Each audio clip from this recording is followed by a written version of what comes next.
क्या आपने कभी सोचा है कि भगवान भोलेनाथ की तीसरी आंख सिर्फ उनके प्रचंड क्रोध का प्रतीक है, या इसके पीछे कोई बहुत गहरा और ब्रह्मांडीय रहस्य छिपा है? महादेव की यह तीसरी आंख केवल एक पौराणिक कथा का हिस्सा नहीं है, बल्कि यह हमारे जीवन के सबसे बड़े भ्रम को तोड़ने और अस्थायी मानसिक शांति पाने का सबसे शक्तिशाली सूत्र है। इसे समझे बिना हमारी आध्यात्मिक यात्रा और जीवन का ज्ञान हमेशा अधूरा रहेगा।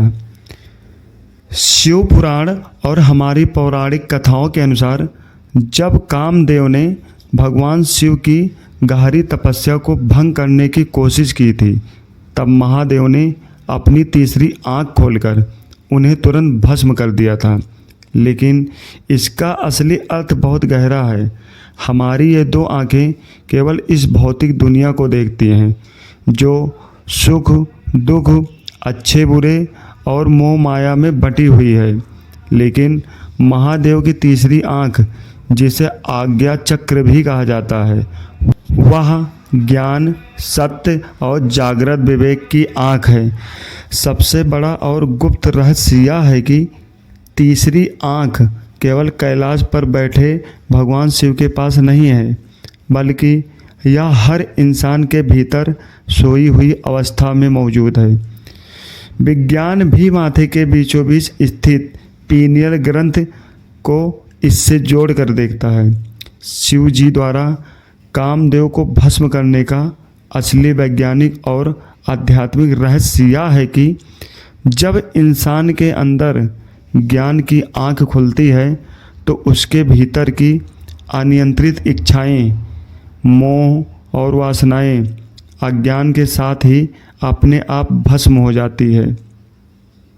हमारे जीवन का सबसे गहरा संदेश यह है कि जब भी आप अत्यधिक विचारों, ओवर थिंकिंग, अकारण दुख या जीवन की भारी उलझनों से घिर जाएं, तो बाहरी दुनिया को देखने वाली अपनी इन दो आँखों को कुछ पल के लिए बंद कर लें।